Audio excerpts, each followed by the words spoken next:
how to fix Telegram download stuck.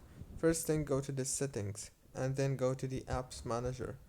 When you open the apps manager, now click on Telegram right here. When you click on Telegram now, all what you want to do is very simple. Just force stop the app from here, and after that click on storage and click on clear cache. Go back again and click on this open by default option.